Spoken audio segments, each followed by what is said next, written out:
বাবর আলী মামলার আজকে সদস্য মনোনয়নের তারিখ। আবেদনকারী এবং প্রতিবাদী উভয়ে হাজির হয়ে নিজ নিজ পক্ষের মনোনীত সদস্যদের নাম উল্লেখপূর্বক সদস্য মনোনয়ন ফর্ম দাখিল করেছেন। যেহেতু মামলার উভয় পক্ষ সদস্য মনোনয়ন পূর্বক সদস্য মনোনয়ন ফর্ম দাখিল করেছে, সেহেতু আবেদনকারীর মনোনীত সদস্য ইউপি সদস্য রুকসানা ইসলাম ও স্থানীয় ব্যক্তি বাতেন মিয়া এবং প্রতিবাদীর মনোনীত সদস্য ইউপি সদস্য আফরোজা ও স্থানীয় ব্যক্তি আসলাম ভুইয়া আর ইউনিয়ন পরিষদের চেয়ারম্যানকে নিয়ে 5 সদস্য বিশিষ্ট গ্রাম আদালত গঠন করা হলো। সদস্য মনোনয়ন ও গ্রাম আদালত গঠনে বিষয়টি মামলার রেজিস্টারে লিপিবদ্ধ করা হোক। বিচার কার্য সম্পাদনের জন্য মামলার নথি গ্রাম আদালতে প্রেরণ করা হোক। জি স্যার, থ্যাংক ইউ।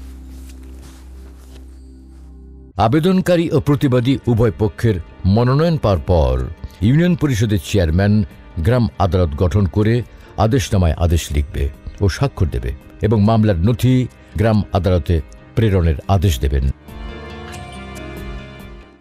যদি কোনো এক পক্ষ তার মনোনীত সদস্য নির্বাচন না করে তাহলে কি হবে? তাহলে কি হবে দেখি চেয়ারম্যান সাহেব কি বলে। স্যার, বাবর আলী মামলার আজকে সদস্য মনোনয়নের তারিখ।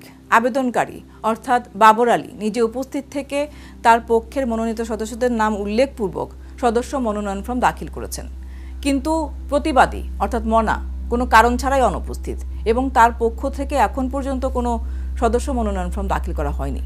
যেহেতু নির্ধারিত সময়ের মধ্যে মামলার প্রতিবাদী সদস্য মনোনীত করে সদস্য মনোনয়ন ফর্ম দাখিল করেনি, তাই গ্রাম আদালত আইন 2006 অনুযায়ী আবেদনকারীর 2 জন মনোনীত সদস্য অর্থাৎ রুকসানা ইসলাম ও বাতেন মিয়া আর ইউনিয়ন পরিষদের চেয়ারম্যানকে নিয়ে একতরফা সূত্রে 3 সদস্য বিশিষ্ট গ্রাম আদালত গঠন করা হলো। সদস্য মনোনয়ন ও গ্রাম আদালত গঠনের বিষয়টি মামলার রেজিস্টারে লিপিবদ্ধ করা হোক। এই বিচার কার্য সম্পাদনের জন্য এই নথিপত্র গ্রাম আদালতে প্রেরণ করা হোক।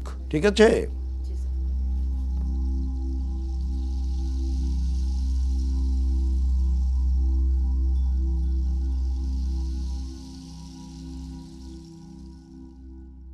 যদি নির্ধারিত সময়ের মধ্যে সদস্য মনোনীত করা সম্ভব না হয়, তাহলে অনুরূপ সদস্য ব্যতি রেখেই গ্রাম আদালত গঠিত হবে এবং এই গ্রাম আদালত বৈধভাবে তার কার্যক্রম চালাতে পারবে।